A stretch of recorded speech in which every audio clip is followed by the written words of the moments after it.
اعوذ باللہ من الشیطان الرجیم، بسم اللہ الرحمن الرحیم۔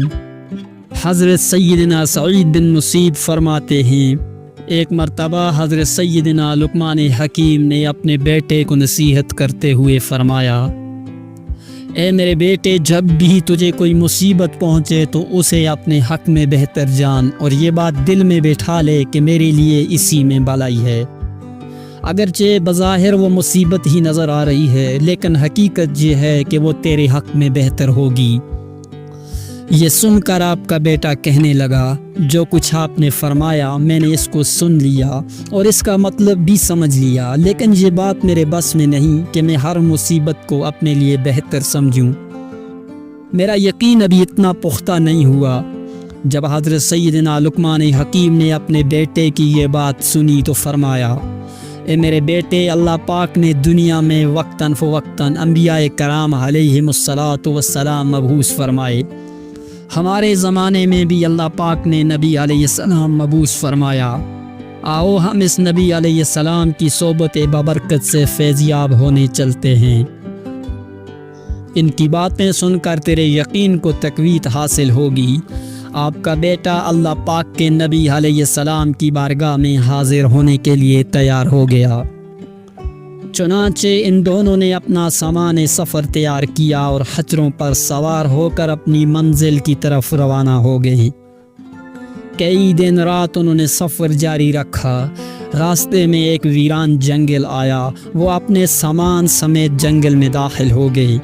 اللہ تعالیٰ نے ان کو جتنی ہمت دی اتنا انہوں نے جنگل میں سفر کیا۔ پھر دوپہر ہو گئی، گرمی اپنے زور پر تھی، گرم ہوائیں چل رہی تھیں۔ دریں اثنا ان کا پانی اور کھانا وغیرہ بھی ختم ہو گیا۔ خچر بھی تھک چکے تھے، پیاس کی شدت سے وہ بھی ہانپنے لگے۔ یہ دیکھ کر حضرت لقمان اور آپ کا بیٹا خچروں سے نیچے اتر آئے اور پیدل ہی چلنے لگے۔ چلتے چلتے حضرت سیدنا لقمان کو بہت دور ایک سایہ اور دھواں سا نظر آیا۔ آپ نے گمان کیا کہ وہاں شاید کوئی آبادی ہے اور یہ کسی درخت وغیرہ کا سایہ ہے۔ چنانچہ آپ اسی طرف چلنے لگے۔ راستے میں آپ کے بیٹے کو ٹھوکر لگی اور اس کے پاؤں میں ایک ہڈی اس طرح گھسی کہ وہ پاؤں کے تلوے سے پار ہو کر ظاہر قدم تک نکل آئی۔ آپ کا بیٹا درد کی شدت سے بے ہوش ہو کر زمین پر گر پڑا۔ آپ نے اسے اپنے سینے سے چمٹا لیا، پھر اپنے دانتوں سے ہڈی نکالنے لگے۔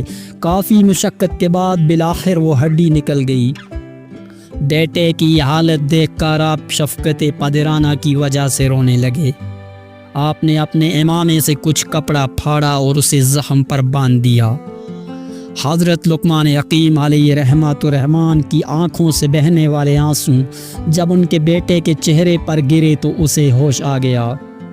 جب اس نے دیکھا کہ میرے والد رو رہے ہیں تو کہنے لگا، اے ابا جان، آپ تو مجھ سے فرما رہے تھے کہ ہر مصیبت میں بھلائی ہے، لیکن اب میری اس مصیبت کو دیکھ کر آپ رونے کیوں لگ گئے؟ اور یہ مصیبت میرے حق میں بہتر کس طرح ہو سکتی ہے؟ حالانکہ ہماری کھانے پینے کی تمام اشیاء ختم ہو چکی ہیں اور ہم یہاں اس ویران جنگل میں تنہا رہ گئے ہیں۔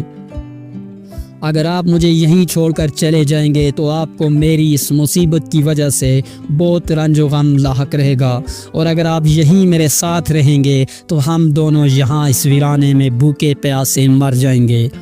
اب آپ خود ہی بتائیں کہ اس مصیبت میں میرے لیے کیا بہتری ہے؟ بیٹے کی یہ باتیں سن کر حضرت سیدنا لقمان حکیم نے فرمایا، اے میرے بیٹے، میرا رونا اس وجہ سے تھا کہ میں ایک باپ ہوں اور ہر باپ کا اپنی اولاد کے دکھ درد کی وجہ سے غمگین ہو جانا ایک فطری عمل ہے۔ باقی رہی یہ بات کہ اس مصیبت میں تمہارے لیے کیا بھلائی ہے، تو ہو سکتا ہے اس چھوٹی مصیبت میں تجھے مبتلا کر کے تجھ سے کوئی بہت بڑی مصیبت دور کر دی گئی ہو، اور یہ مصیبت اس مصیبت کے مقابلے میں چھوٹی ہو جو تجھ سے دور کر دی گئی ہے۔ آپ کا بیٹا خاموش ہو گیا۔ پھر حضرت سیدنا لقمان نے سامنے نظر کی تو اب وہاں نہ دھواں تھا اور نہ ہی سایہ وغیرہ۔ آپ دل میں کہنے لگے، میں نے ابھی تو اس طرف دھواں اور سایہ دیکھا تھا، لیکن اب وہ کہاں غائب ہو گیا؟ ہو سکتا ہے کہ ہمارے پروردگار پاک نے ہماری مدد کے لیے کسی کو بھیجا ہو۔ ابھی آپ اسی سوچ و بچار میں تھے کہ آپ کو دور ایک شخص نظر آیا جو سفید لباس زیب تن کیے ہوئے، سفید امامہ سر پر سجائے، گھوڑے پر سوار آپ کی طرف بڑی تیزی سے بڑھا چلا آ رہا ہے۔ آپ اس سوار کو اپنی طرف آتا دیکھتے رہے یہاں تک کہ وہ آپ کے بالکل قریب ہو گیا۔ پھر وہ سوار اچانک نظروں سے اوجھل ہو گیا۔ پھر ایک آواز سنائی دی، کیا تم ہی لقمان ہو؟ آپ نے فرمایا، جی ہاں میں ہی لقمان ہوں۔ پھر آواز آئی، کیا تم حکیم ہو؟ آپ نے فرمایا، مجھے ہی لقمان حکیم کہا جاتا ہے۔ پھر آواز آئی، تمہارے اس ناسمجھ بیٹے نے تم سے کیا کہا ہے؟ حضرت سیدنا لقمان نے فرمایا، اے اللہ پاک کے بندے، تو کون ہے؟ ہمیں صرف تیری آواز سنائی دے رہی ہے اور تو خود نظر نہیں آ رہا۔ پھر آواز آئی، میں جبرائیل ہوں اور مجھے صرف انبیاء کرام علیہم السلام اور مقرب فرشتے ہی دیکھ سکتے ہیں، اس وجہ سے میں تجھے نظر نہیں آ رہا۔ سنو، میرے رب پاک نے مجھے حکم دیا کہ میں فلاں شہر اور اس کے آس پاس کے لوگوں کو زمین میں دھنسا دوں۔ مجھے خبر دی گئی کہ تم دونوں بھی اسی شہر کی طرف آ رہے ہو، تو میں نے اپنے پاک پروردی پاک سے دعا کی کہ وہ تمہیں اس شہر میں جانے سے روکے، لہٰذا اس نے تمہیں اس عذاب میں ڈال دیا اور تیرے بیٹے کے پاؤں میں ہڈی چبھ گئی۔ اس طرح تم اس چھوٹی مصیبت کی وجہ سے ایک بہت بڑی مصیبت یعنی زمین میں دھنسنے سے بچ گئے ہو۔